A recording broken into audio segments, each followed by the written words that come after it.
You may have noticed on occasion that friends you have from totally different parts of your life somehow know each other. It often comes as a surprise, but it actually shouldn't. It turns out that the world is highly connected via personal relationships. In fact, it's been suggested that any two people in the world are only 6 degrees apart from each other via friends of friends of a friend. In some special cases, this can actually be measured and even make for a fun game. Learn more about the 6 degrees of separation theory and its connection to Kevin Bacon on this episode of Everything Everywhere Daily.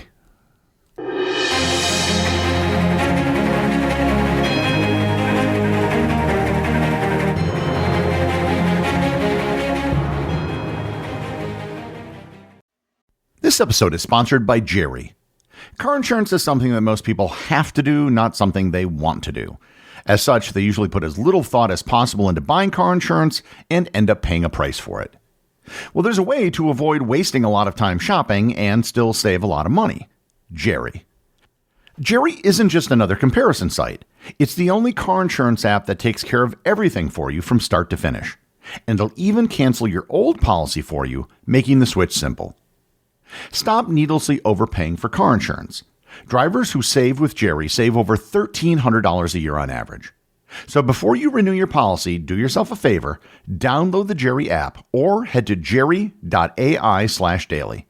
In just a few minutes, you can compare quotes and coverages from up to 50 top insurers. Jerry, car insurance made simple, smart, and finally on your side. Based on drivers who switched and saved with Jerry over the past 12 months, over 20% of drivers who switched with Jerry found a monthly premium of $87 or less. Not all drivers find savings. This episode is sponsored by Quince. I've been telling you about Quince for quite a while now, but perhaps it still hasn't sunk in for some of you just how affordable Quince can be. I went to their website and checked out several prices.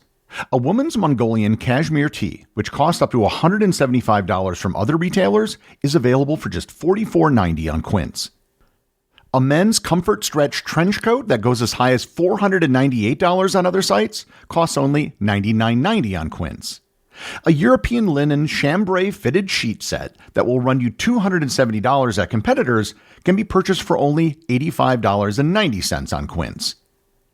These are serious discounts on high-end luxury items, and they can do this by working directly with top artisans and cutting out the middlemen. Quince gives you luxury prices without the markup, passing the savings on to you. Keep it classic and cool this fall with long-lasting staples from Quince.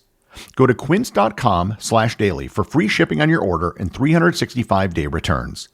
That's QUINCE.com/daily. Free shipping and 365-day returns. Quince.com/daily.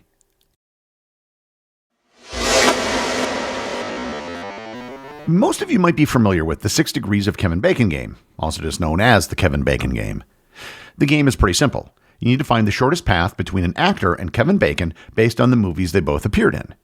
For example, Sir Laurence Olivier was in the 1979 movie Dracula with Frank Langella, who was in the 2008 movie Frost Nixon with Kevin Bacon.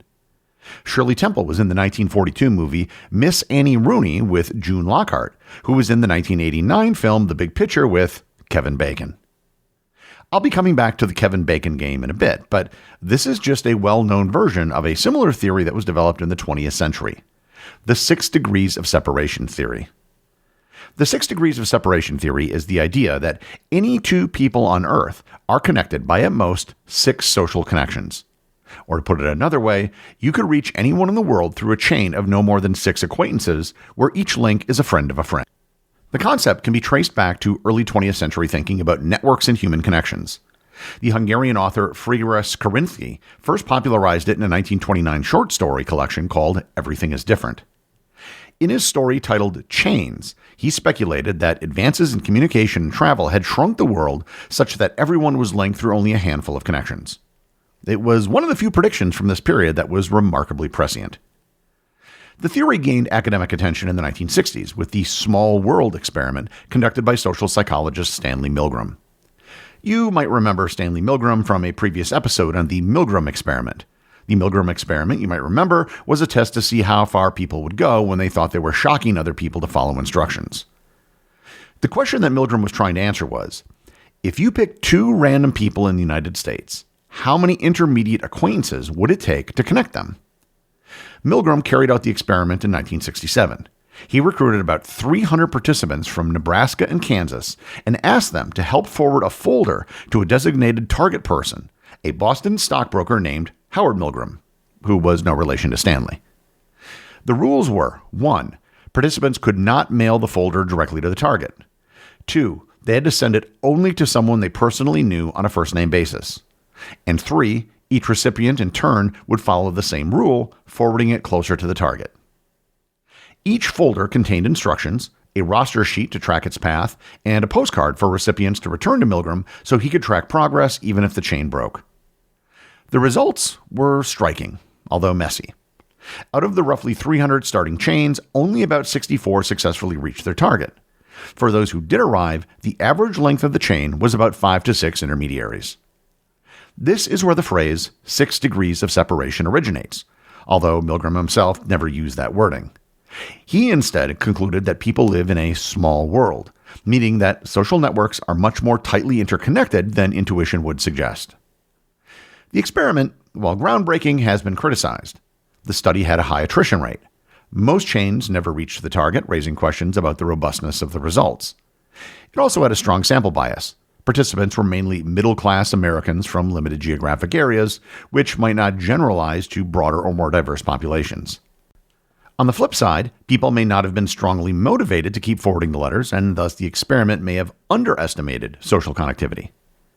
Despite these issues, the concept held enormous intuitive appeal and sparked decades of research in sociology, mathematics, and network science. One problem is that there wasn't a theoretical framework to explain the small world connections amongst people.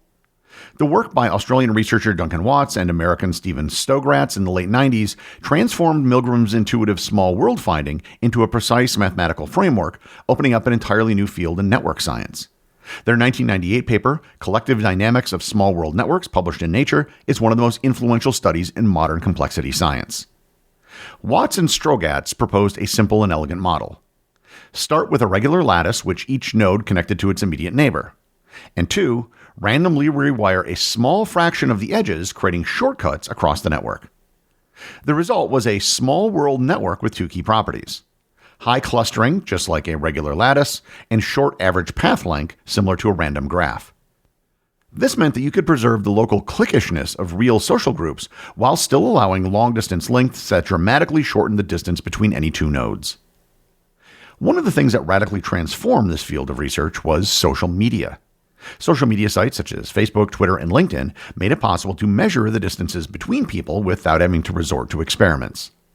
Studies have repeatedly shown that the average distance between any 2 users is indeed surprisingly short, often just 3 or 4 steps, making Milgram's intuition prescient. In fact, if you look someone up on LinkedIn, it will show you the number of links that you are from them, including what people connect you.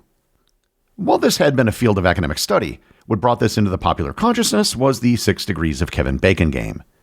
In 1994, 3 college students from Albright College in Pennsylvania, Craig Fass, Brian Turtle, and Mike Galini, were watching television when they noticed that Kevin Bacon seemed to appear in or be connected to a large number of movies.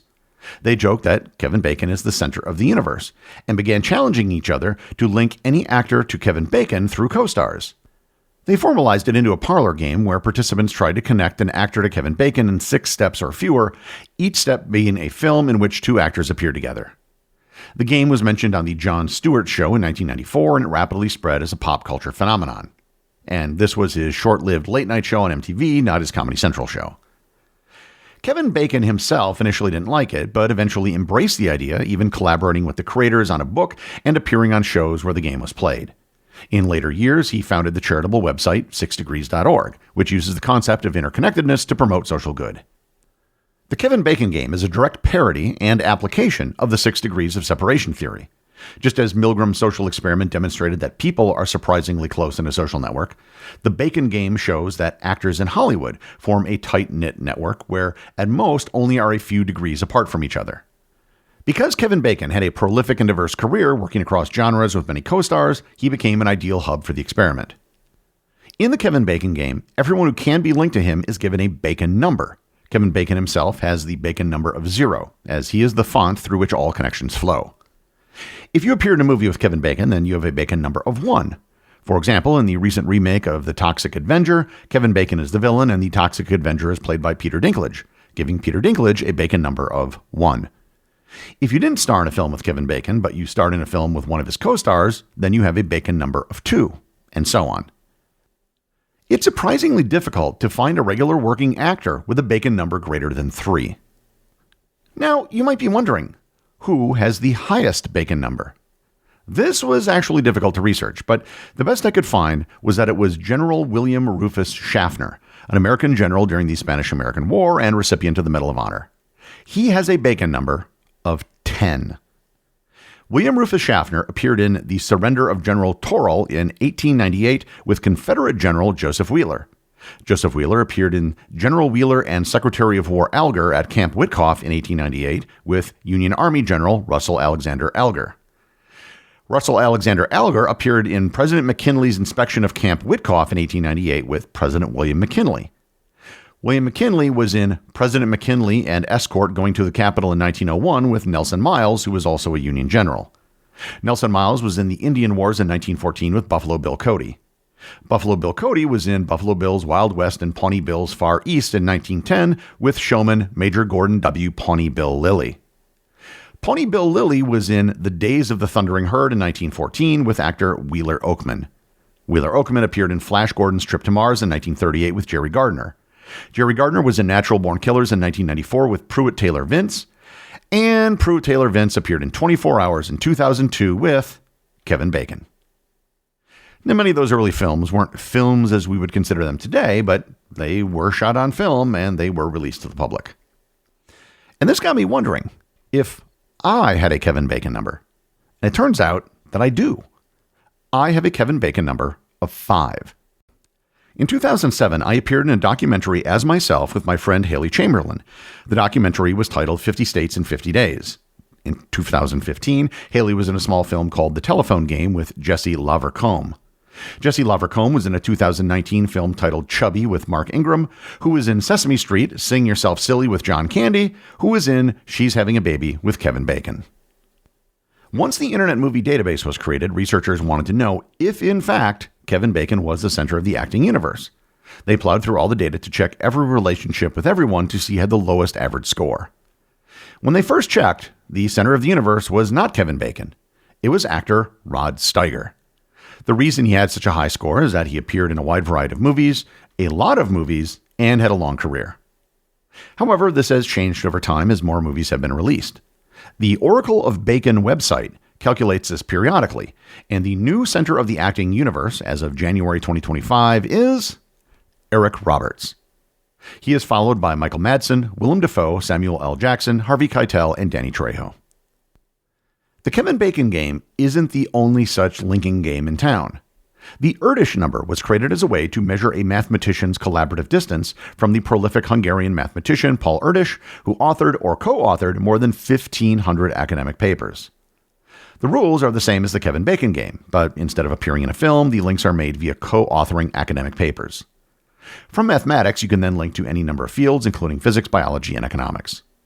For example, Albert Einstein had an Erdős number of 2, and Milton Friedman has an Erdős number of 3.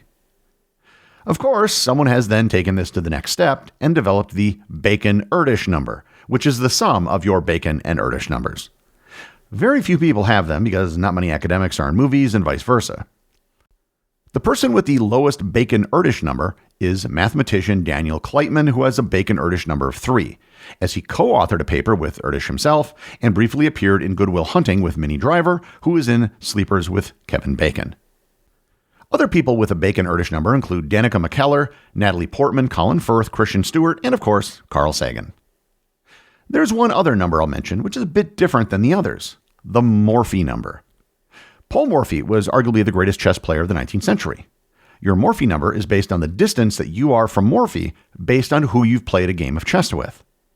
This is different from the Bacon or Erdős numbers because it connects people through time.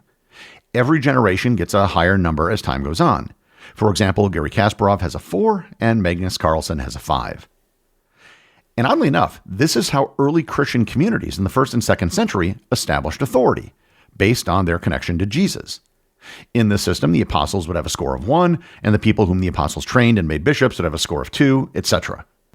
The bishops, especially in key sees like Rome, Alexandria, and Antioch, were seen as custodians of the authentic teaching because of their short chain of succession going back to the apostles. This concept of apostolic succession still underpins Catholic, Orthodox, and Anglican understandings of church authority today. You'd be surprised how fast you can link yourself to people around the world. In the course of my travels, I met people who had totally unexpected connections with people that I previously knew. So it turns out that Walt Disney had it right. It is a small world, after all. The executive producer of Everything Everywhere Daily is Charles Daniel. The associate producers are Austin Oetken and Cameron Kieffer. My big thanks go to everyone who supports the show over on Patreon. Your support helps make this podcast possible. And I also want to remind everyone about the community groups on Facebook and Discord. That's where everything happens that's outside the podcast. And links to those are available in the show notes. As always, if you leave a review on any major podcast app or in the above community groups, you too can have it read on the show.